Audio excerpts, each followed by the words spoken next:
Service Day is coming up very soon, and we'll tell you all about it. The Appreciation Day for a lesser-loved animal is here. And some history about the Bay of Pigs. All that and more is coming up on today's show. Welcome to InFocus. I'm Thomas Colbert. And I'm Jason Goldie. There's a lot going on around campus. Here's some important announcements from today's campus bulletin. Pali Eco has teamed up with Community Climate Solutions to host a citywide Go Carbon Free Challenge. To learn more about making a team, gaining points, and winning prizes, go to room 1706 at lunch on Thursday, April 18th, or visit paclimatechallenge.org. Next week is Change in Our Schools Week, which aims to bring the Pali community together through a variety of themes and events throughout the week. The themes for each day include Service Day and Random Acts of Kindness on Monday, Pali Is Day on Tuesday, Identity Day on Wednesday, Sources Day on Thursday, and the week closes on Friday with the theme of healthy relationships. Be sure to head out to the quad throughout the week to enjoy performances and more. Students interested in purchasing Pali gear, Sports Boosters will be selling some on the quad during lunch next Tuesday as a part of the Pali Day themes. Prices can be found on the Pali Boosters website. SJP is having a hygiene drive for homeless around the Palo Alto community.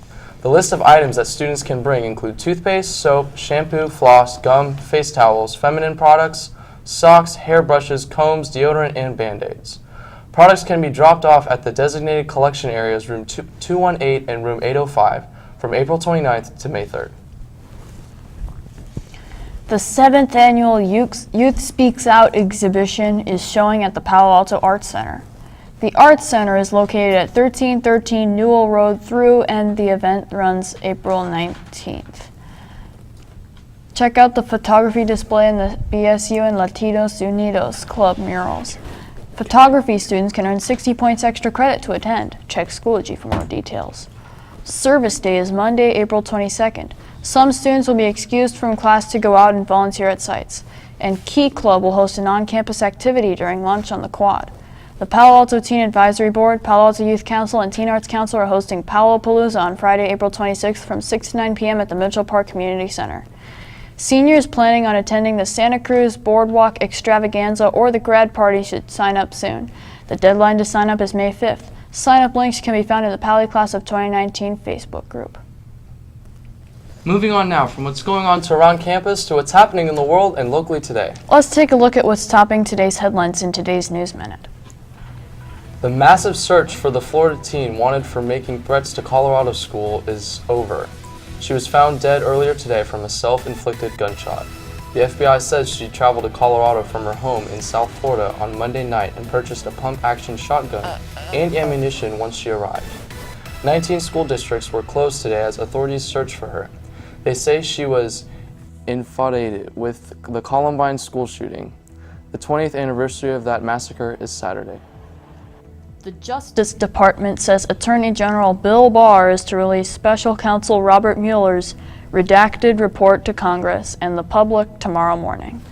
The nearly 400-page report centers on the investigation into possible collusion between President Trump's election campaign and Russia. That includes possible obstruction of justice. Last month, Barr released a summary of Mueller's principal conclusions, which stated the investigation did not establish a criminal conspiracy. Trump and his allies have claimed, quote, total exoneration in the wake of Barr's letter. But Democrats have said they don't trust Barr to accurately describe Mueller's findings. Many are pushing to see an unredacted copy of the 400-page report. Wednesday is International Bat Appreciation Day. The species sometimes gets a bad rap, but they actually do a lot for the environment.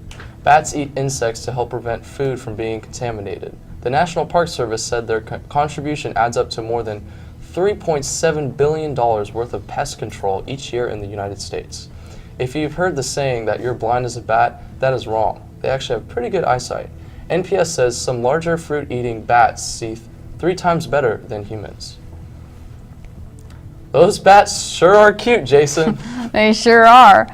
Did you know that different regions have different types of bats? Some of the most interesting ones live in the tropics.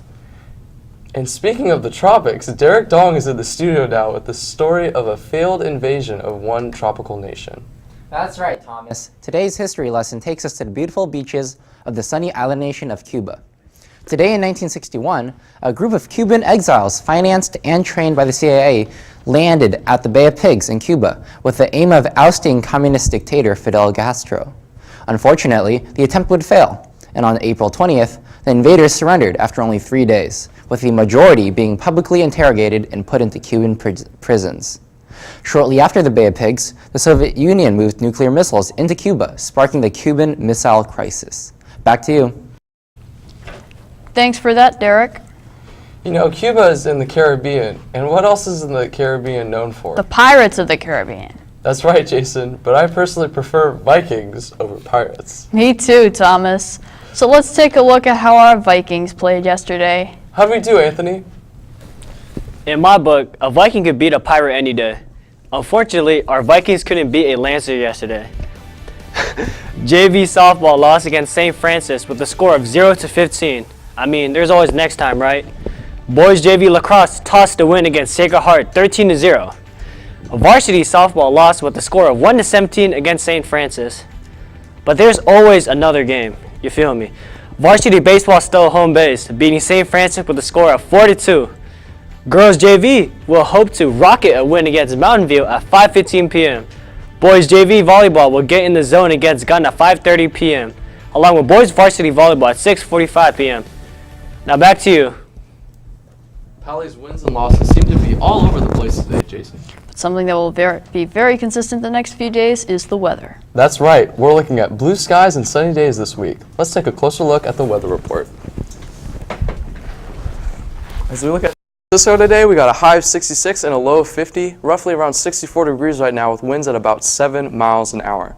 Now, as we cross the bay up into Oakland, we got a high of 69 and a low of 51, roughly around 67 degrees with winds at about 8 miles an hour. Now, let's go down south to San Jose. We got a high of 74 and a low of 51. So that's our Bay Area temperatures for today. As we look at today in Palo Alto, today was around 68 degrees. We had a high 73, a low 51s. Winds at about 5 miles an hour today. As we look at Thursday and Friday, we're expecting a high of 73 and a high of 74. Lows at around 50s. Going to be really nice and sunny tomorrow. But this coming up weekend, we're expecting a lot of cloudy days. But those sunny days will be back next week.